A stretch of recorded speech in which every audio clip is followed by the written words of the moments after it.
Hello children, it's Grandma Carla back with more of a very neat book. I am loving Emily's imagination, a runaway imagination, because I kind of have a runaway imagination too.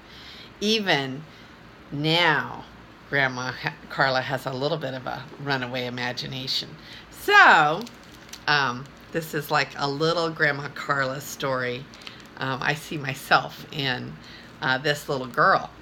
Okay, so here we are with chapter 7, and Emily and the light flaky pie crust. Emily loved to watch Grandma measure out dress material on the dry goods side of the store.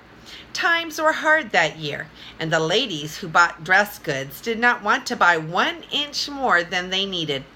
Grandma would take the dress pattern and lay it out on the material before she cut the goods from the bolt. All of the ladies in the store would gather around and watch while Grandma figured and figured how to save material. Emily leaned against the counter and watched. She listened too, and she learned all sorts of interesting things. She learned, for example, that Arlene Twitchell never ate the crust of her sandwiches. That was bad enough, but the shameful part was that her mother did not expect her to eat the crust. She trimmed the crust off Arlene's sandwiches herself.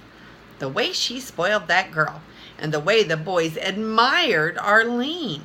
Well, Emily did not see why anyone should expect Arlene to eat crust of her sandwiches. Arlene not only had curly hair, she was the prettiest girl in town. Who was Liberty holding aloft a cardboard torch in the 4th of July parade? Arlene, of course. And who was crowned Queen of the May in front of the whole school? Arlene. Who else? It was girls like Emily who had to eat the crust of the sandwiches as well as carrots and burnt toast in the hope that their hair might curl. Emily learned lots of other things while Grandma laid out patterns on goods. She learned that Grandma Russell, a lady so old the whole town called her Grandma, had climbed up on her roof and mended the shingles herself, and she was 82 if she was a day. It just showed what a little pioneer blood in the veins could do for a person. Once Emily ducked under the counter because Fong Quack came into the store, and while she sat there among the paper bags, she heard one of the ladies telling someone that the secret of the lightest, flakiest pie crust you ever saw was adding a generous pinch of baking powder to the dough. Emily picked up her ears at this bit of information. A generous pinch of baking powder added to the dough made a light, flaky pie crust. She must remember to tell Mama. When Mama baked a pie, she always apologized. "I don't know what the trouble is, but my pie crust isn't as light as it should be."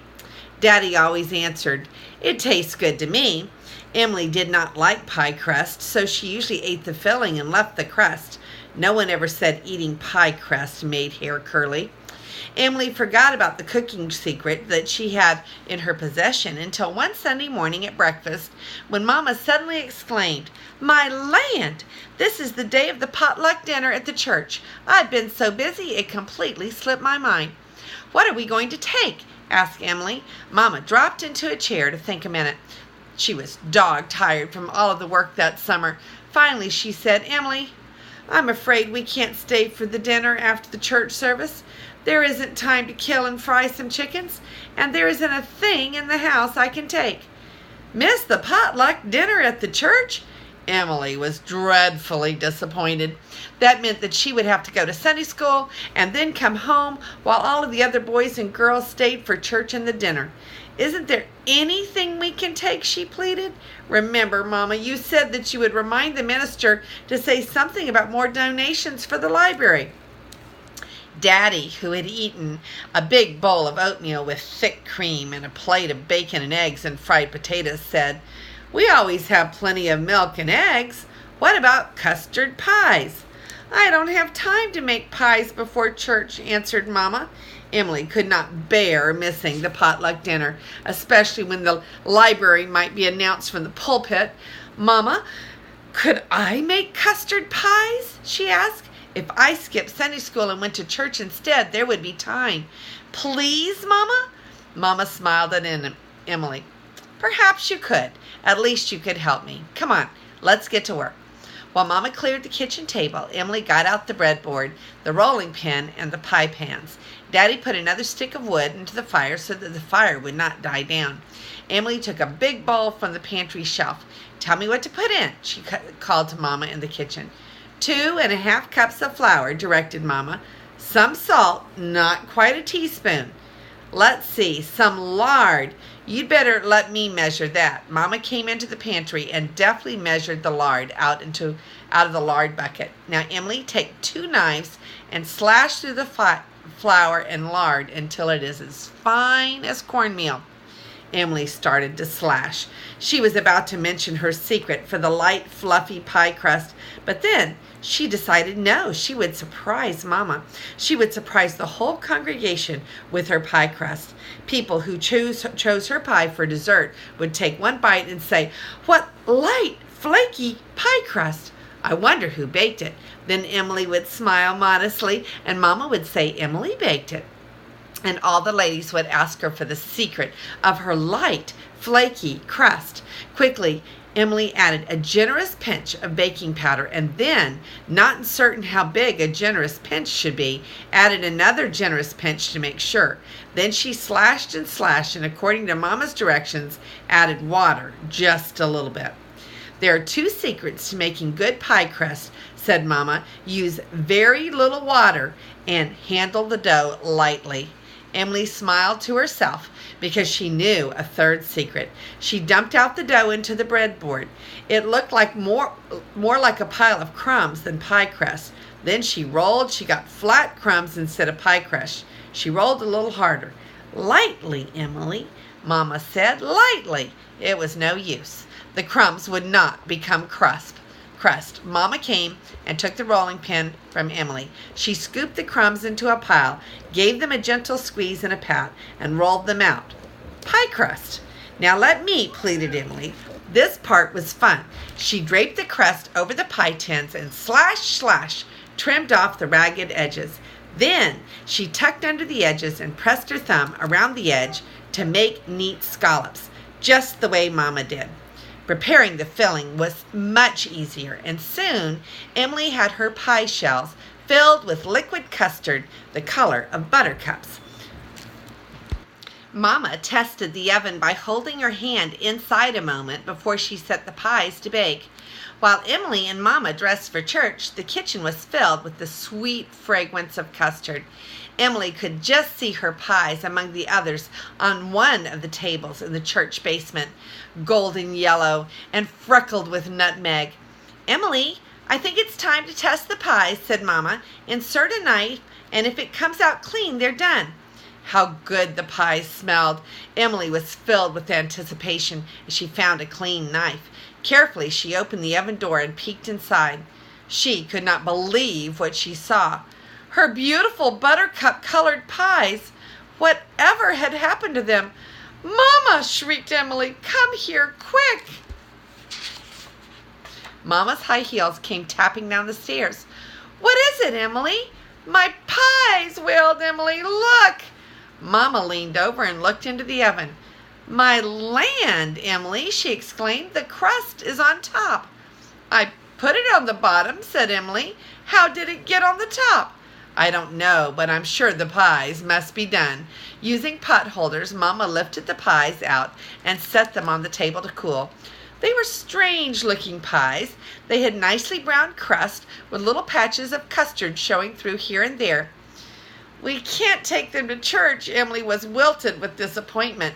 "Now we'll have to miss the potluck dinner, and the minister will forget to announce about the library."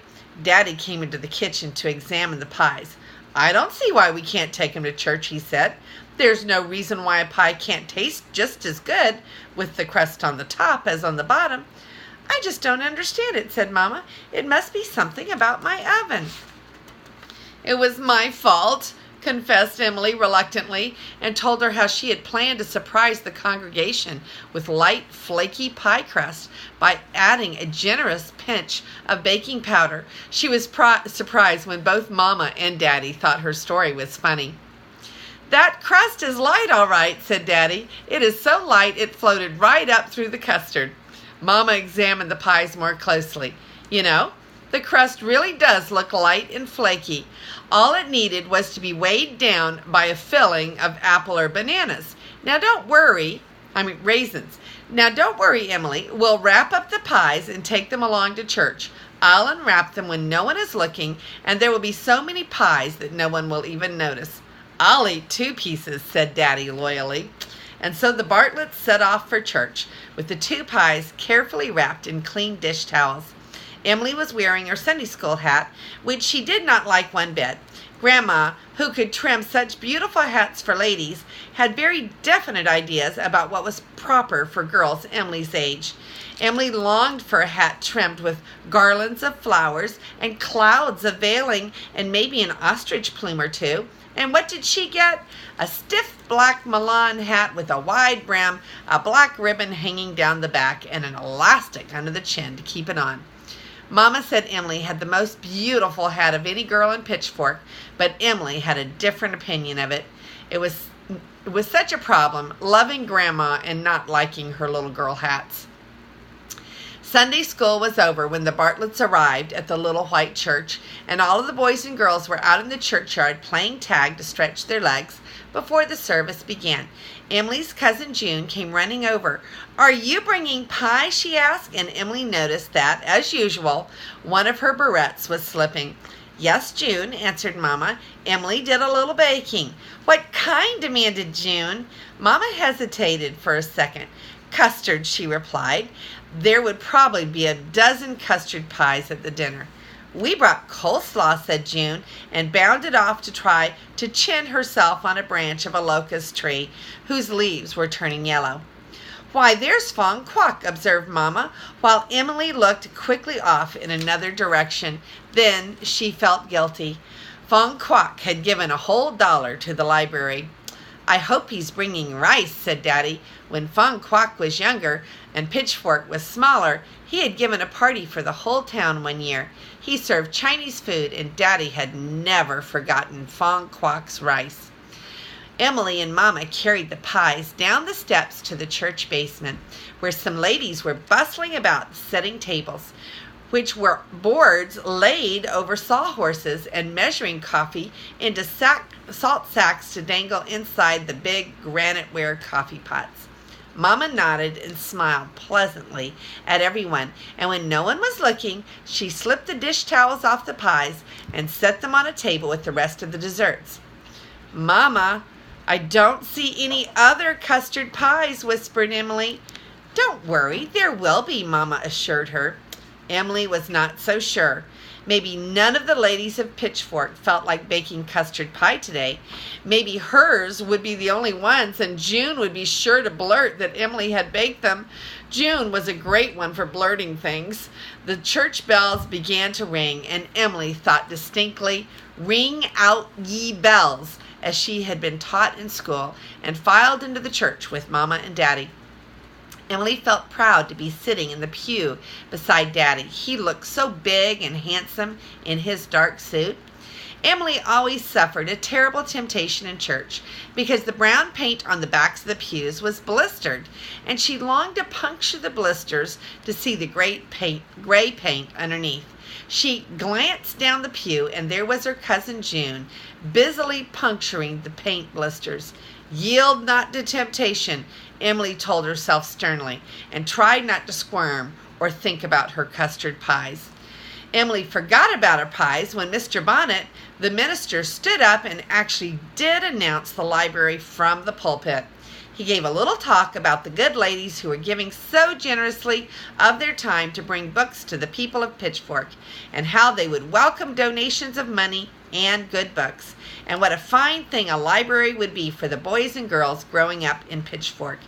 And the boy who walks down the railroad track with his clean white flour sack, Emily had to add to herself. Then Mr. Bonnet began his text for the day. The miracle of the loaves and the fishes. Emily enjoyed the story of Jesus feeding the multitudes with 5 loaves of bread and 2 fishes.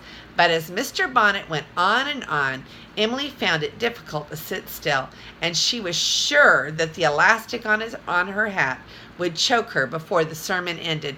Mr. Bonnet reminded the congregation that the people of Pitchfork should have faith. It was faith that had fed the multitudes. Emily felt squirmier and squirmier.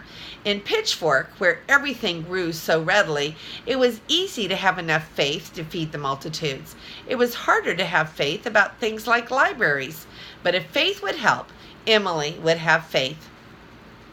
She squirmed some more and caught Mama frowning at her. To keep herself still, she sat at attention the way she had learned at school.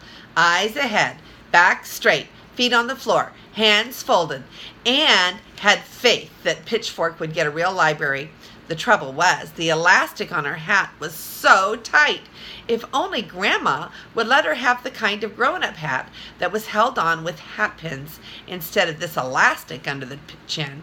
What a relief it was to be able to stand up and sing the final hymn. Bringing in the sheaves, bringing in the sheaves, we shall come rejoicing, bringing in the sheaves. This was Emily's favorite hymn. When she sang it, she could just see Daddy at harvest time, striding along with sheaves of wheat in his arms.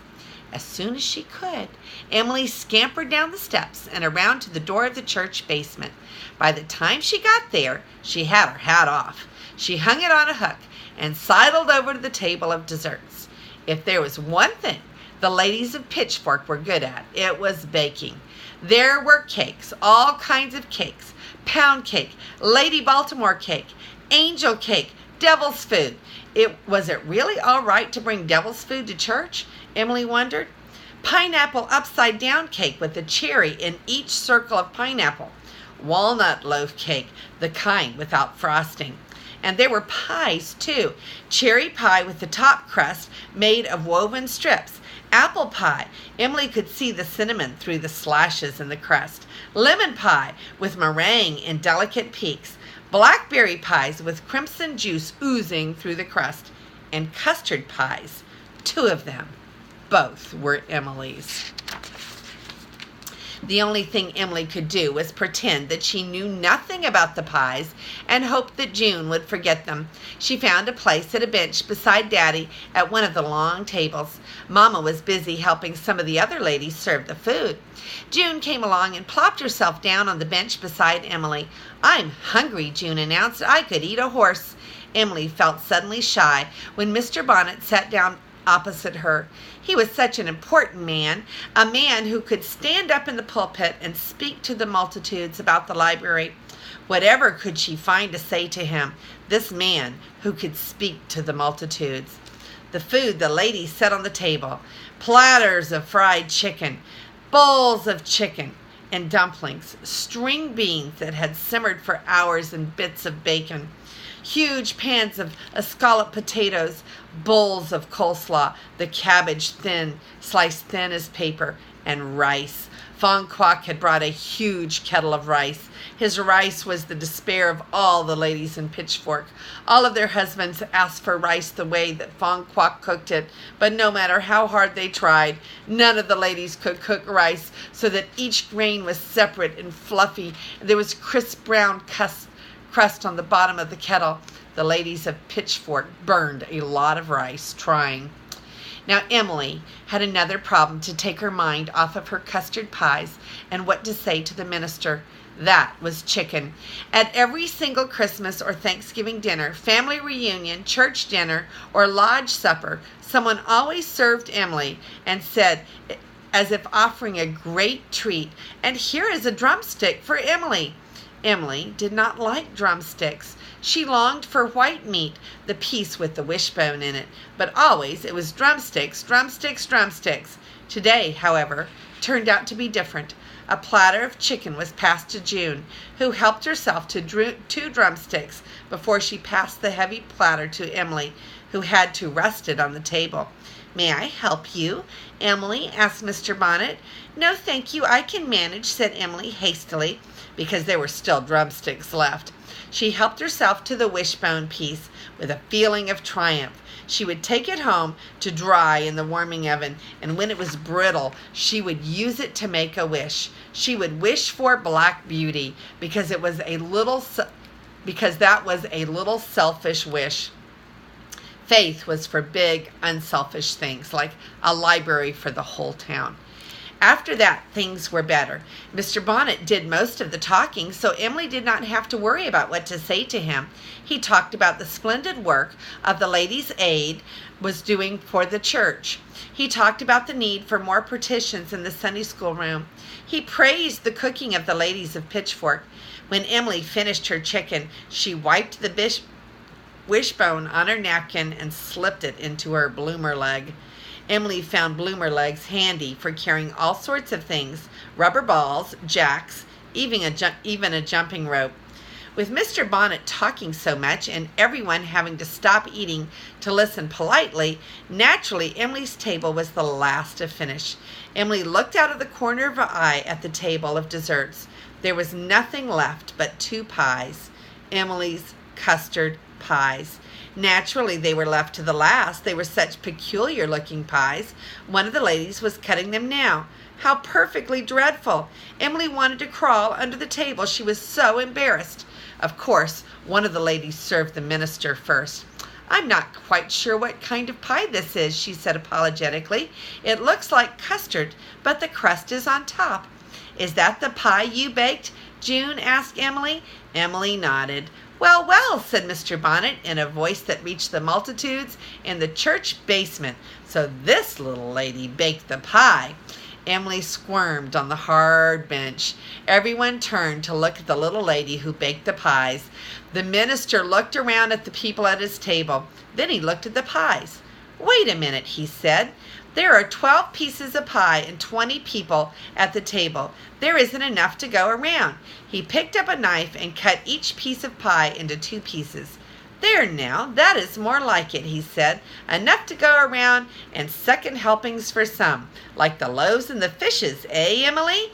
He laughed heartily at his own joke.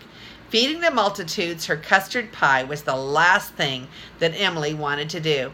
Since she had baked it, she felt duty-bound to take a piece too, even though she did not care much for anything as slippery feeling as custard pie. What would people think if she was not willing to eat her own pie? "It's awfully funny custard pie," remarked June. Then Emily had an inspiration. "It is called upside-down pie," she said. "Upside-down cake, why not upside-down pie? Let people think the crust was supposed to be on the top." The minister ate a mouthful of pie. "Delicious," he pronounced it. "The crust is light and flaky." Everyone at the table murmured in agreement. Emily's pie was light and flaky. They said exactly what Emily had planned that they should say before her crust had risen through the custard.